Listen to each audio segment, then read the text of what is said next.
right, I think we are good to get started with our introduction. Welcome again to today's V3 implementation call. Today is Wednesday, February 25th, 2026. And if you haven't already, we're going to put a link in the chat. And for vendors, it's important that we track your participation and attendance. So if you can fill out our new link so that we know you are here today and make sure your vendor gets credit for attendance. And just a quick reminder as well, these meetings are recorded and they're shared on the NEMSIS website as well as our YouTube channel. So if you want to go back and review anything or share it with someone who couldn't be here, we encourage you to do that. And we also encourage your participation. If you have questions throughout, please raise your hand or utilize the Q&A feature to ask any questions or make comments, and we'll make sure to unmute you if you raise your hand and have something to say. And we do review the comments and questions and notes afterwards. And so if there's something we don't get time to address in the V3 call, we can follow up with you afterwards as well. And I think that is all my announcements. I'm going to share real quick the agenda here. And we're going to get started with John Britt with the first couple of items. I'll pass it to you, John. Thank you. I'm going to share my screen really quickly. Okay.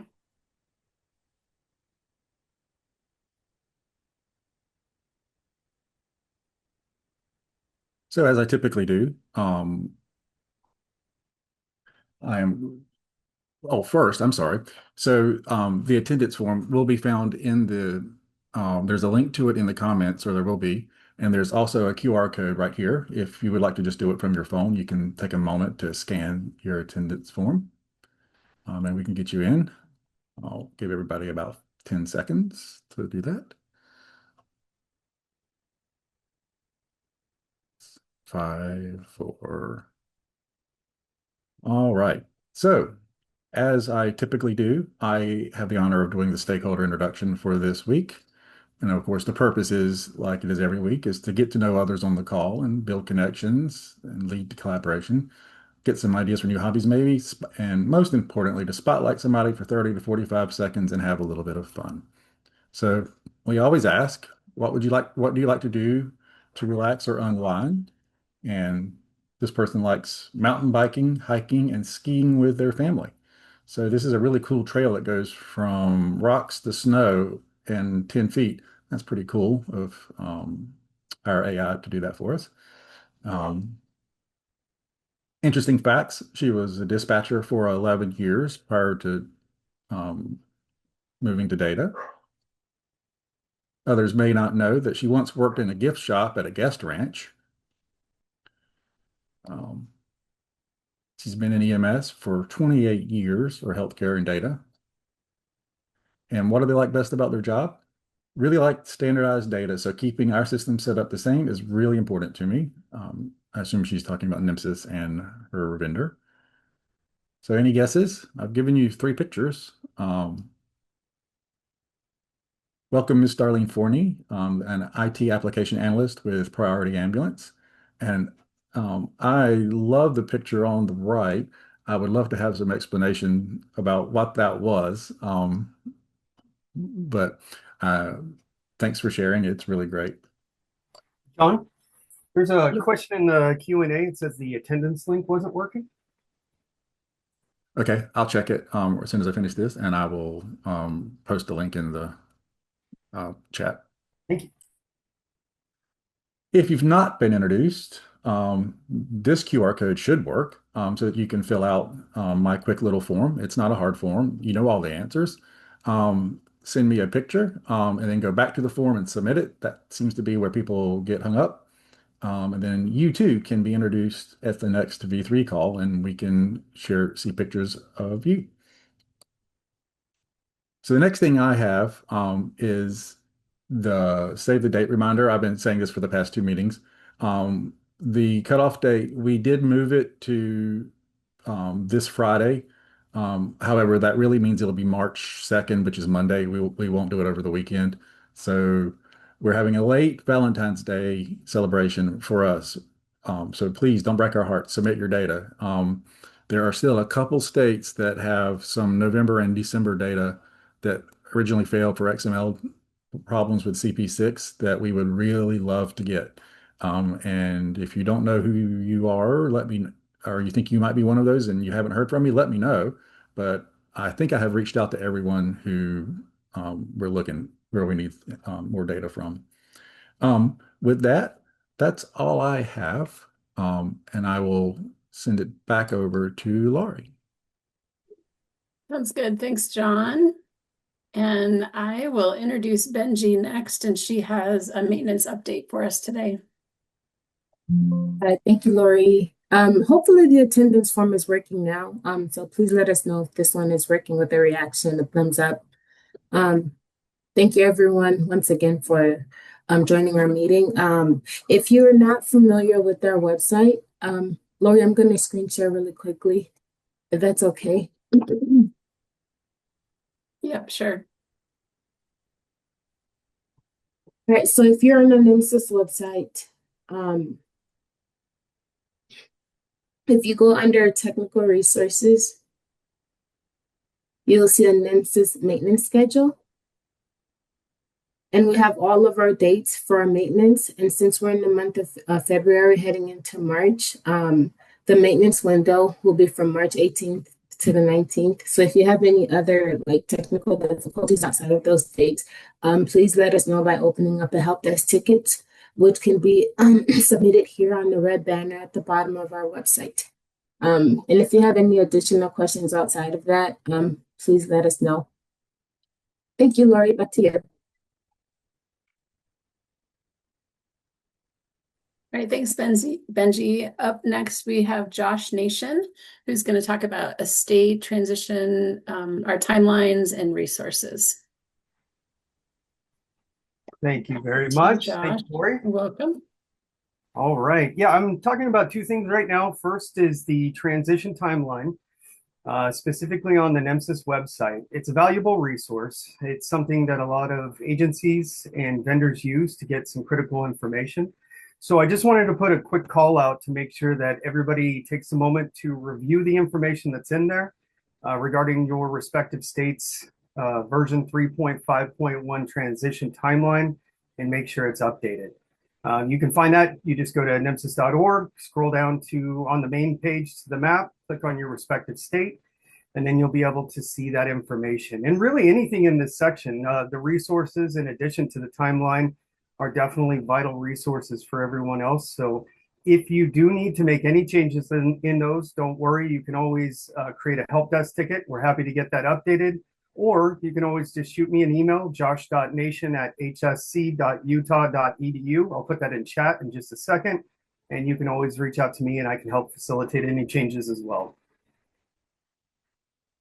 Also, we have my next topic is some exciting news. Really, this is kind of just a quick touch point, but I think we are ready and at the point that for the next V3 implementation call, we're going to present all of the change request tickets that were designated for the next minor release, which is version 3.5.2. So in that next call, we're going to provide several means for everyone to have time to adequately review and provide feedback on all the items that are currently flagged for that release. So it should be a pretty exciting meeting. And that's all I had, Lauri. Sounds good. Thanks, Josh. Next up on our agenda, we have Randall with the next several items, starting with a NASEMSO update. So I'll pass it to you, Randall. All right. And you can see my screen okay, Lauri? Perfect. Yes. All right, so for the NASEMSO Liaison update, just another reminder about the NASEMSO annual meeting, April 26th through the 30th. QR code will take you right to the registration page. I am not sure on the total number of registrants so far, but I do understand that that number is rather low. So you want to get that booked and get your hotel rooms booked. Also working closely with Jackie from NASEMSO, helping out with some of the sponsors. Any of the sponsors who are coming into the Data Managers Council meeting, we're just trying to find the appropriate slot so that we can give you that notice prior to your arrival there.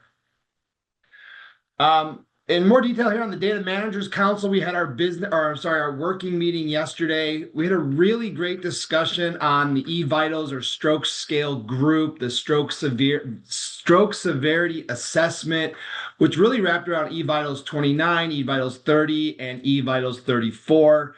Lots of our states are getting recommendations, better ways to pull the data, better way to document. It was just a really great discussion to kind of hear from, the state's perspectives, some of the topics that they've been hearing about it.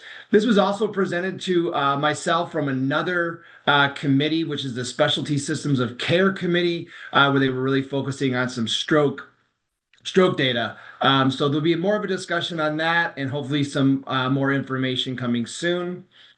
Outcome data guidance, another guidance document being worked on by the data managers. They put some additional meetings together with the hope of having that completed by the annual meeting. That is also on our agenda to sort of finalize. Another hot topic for us is these extended data definitions. The surveys for all the data elements and field values have gone out to complete version 3.5.1. We are adding a little bit of detail, kind of what this guide is intended for, and we're still just finishing up a couple of minor, wordsmithing, editing, commas, things like that to make it very clear and understanding for the EMS clinicians. Another exciting piece that came out of our DMC business meeting was actually a case definition for drowning. That information was passed over to NEMSIS to sort of evaluate it. A lot of great effort went in through the state of Texas to complete that, and thanks to Gavin sort of presenting that. And I do believe this will be added into the case definitions on the NEMSIS website. And then lastly, we're just in the middle of our NASEMSO annual meeting planning. Great agenda, very good working meeting. One of the big highlights for this meeting as well is our state spotlight, where all the states have an opportunity to sort of, highlight the work they're doing, discuss different concerns, and then really help us make the agenda for the next year with the Data Managers Council. Any questions on the NASEMSO liaison update?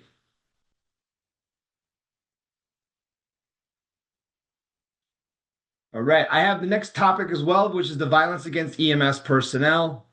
Last week we had last call we had sort of described the difference between like this violence document and the EPCR.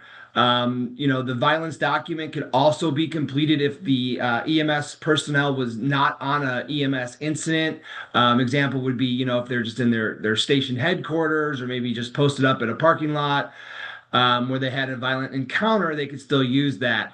If you did fill out an EPCR, the clinician fill out an EPCR, they would still be able to sort of absorb or transfer those data elements that were relevant to the call into the violence document. Once again here, just kind of giving everyone a resource here to find this spreadsheet. We are working on a companion document that's very similar and looked on for the data set guides that are currently on the NEMSIS website now. This companion document is really paired with the spreadsheet, kind of describes the purpose of the data set, the description of each data set within the spreadsheet so that you have all the information for the columns. And then it really has like a list of all the different element sections that were used.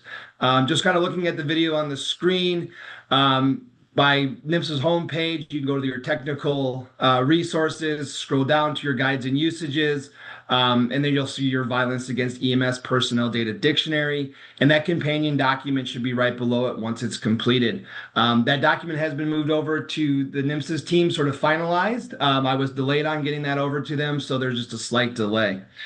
The other highlight of this was that spreadsheet for the violence against the EMS personnel data dictionary.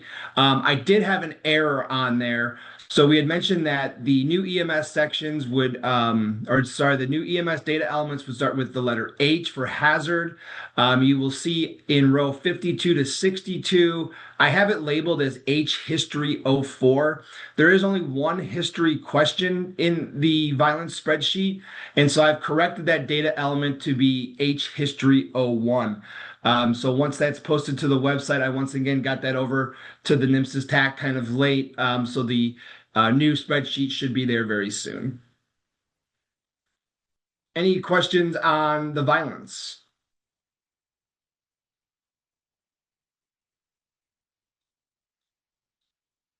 Right, I'll just jump right into the national custom elements. So first, with the blood transfusion or medications, we are still working on the blood facility ID number and the medication status at patient transfer of care. A lot of good discussion back and forth about the FIN number or the blood facility ID number, making sure that we did need to create that number, or I'm sorry, that data element. So we did go ahead and move forward with that kind of from the discussions that we've had on the V3 call and meeting with some of our blood partners. Those numbers could be different in certain circumstances. So we did go ahead and move forward with that. That is not on the NEMSIS website now, but that's just sort of the update on those two elements. Next update on National Custom Elements is the CPMIH. So if we all remember, NEMSIS tag team did a really great job. We went out, we worked with our software vendors. We went to NAMI HP in February, Atrium Health the following month. We sort of presented this on a NEMSIS V3 call. We went to the ESO conference, went to Image Trend conference. We've also discussed this with our data manager group, our state directors, and our medical directors. And then we sort of had like a final presentation with this MIHCP working group within NEMSIS. When we originally had sort of posted that or discussed that, there was a lot of more data elements that were on there, and that number has actually been reduced down. Excuse me. While we're still talking about the data elements that are in the current version 3.5.1 standard, I just want to remind everyone there are additional field values for the other types of service, the medications administered, and the procedures performed that would be labeled there as the community paramedicine. So every effort was made to reduce the number of national custom data elements by sort of looking at our existing standard, looking at some of the groups or the data elements that maybe aren't so widely used or and could really fit in here. So one of those big groups for us was like the group, the patient or the practitioner group, and also with the closest relative group. A little bit difference with this is, sometimes we'll have alternate contact information, and they may not just necessarily be like the guardian or the closest relative, but just someone else who's assigned to help with the patient. So we did a really great job of sort of trying to break those down and fit them into the current standard. So there will be a total of 19 national custom elements that are being created to supplement these groups. Meaning, so like we can use the existing data elements, and then we're just adding in some. You'll see some for the agency details, the patient, outcome, response, history, payment, and scene. Those national custom elements are currently in process. They should be posted as soon as they're able to be completed. There's just been a lot of kind of discussion with these national custom elements, and there's 19 of them to create. So once those are posted, we will update everyone on that. Any questions?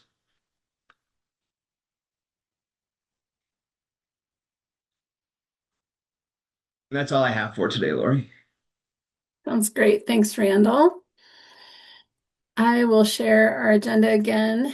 We typically have an update from the Office of EMS, but I know Jeremy was not able to join us today. Oh, I see Jonathan has his hand up. Can someone unmute him? Hey, can you hear me? Yes, can hear you. Sorry for the delay. The new controls are trying to figure out where you put stuff right now. Sorry, I'm a little scratchy in the throat, so I'm going to be particularly brief. But to Randall, to your point about the CP elements, I wonder if there's been any update to ensuring or efforts to incorporate data points that are relevant to compensation for CP programs. Based on some of the previous discussions that we're really looking at how many things were done as opposed to whether those things have an economically measurable impact of the sort that might help those programs go after the dollars they need to self-sustain. Thank you. Yeah, so this is kind of like like a core set for this data dictionary that has been put together. If there's additional data elements that we feel are appropriate that need to be added, that same process can be in place by submitting a NEMSIS help desk ticket to get any other data elements created just through any other normal process. Great, thanks, Randall. Any other questions? And I don't see anything in Q&A or chat. All right, I will then announce our upcoming training will be March 3rd. That's next Tuesday. And we have Sheree Murphy speaking on the NEMSQA measures. So look forward to everyone joining us for that. And then our next V3 call will be March 11th, the week after. So we'll be seeing you guys in the next few weeks. And we do have an item here for open forum. So I'll take just another minute. And if anyone has a question or a topic they'd like to bring up that was not already discussed today, feel free to raise your hand or type a question in the Q&A and we can answer it that way as well.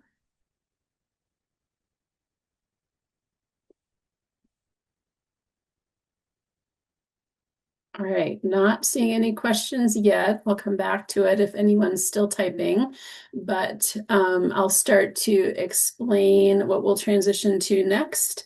And so we do want to thank everyone for participating today. I know today was a briefer call than normal. We had a shorter agenda, but thanks for joining us and taking the time out of your day. And we will transition to breakout rooms next. And so just a reminder about this. We do have a rotating schedule where vendors are requested to host a room each week, and we do require vendor participation as part of your compliance process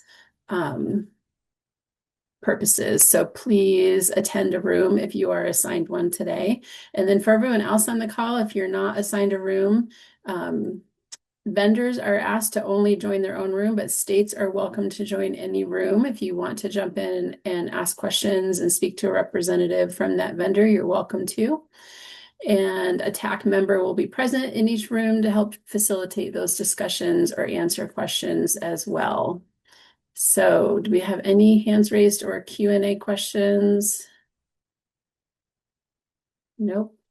I don't think so. Looks good. So we will transition to breakout rooms. And if you can just choose the room that you'd like to go through and then select to join, you should be able to move there. If you have any questions or problems, there will be a TAC representative staying in the main room as well, and they can help you find where you need to get to. Thanks for joining today, everyone. We'll see you soon.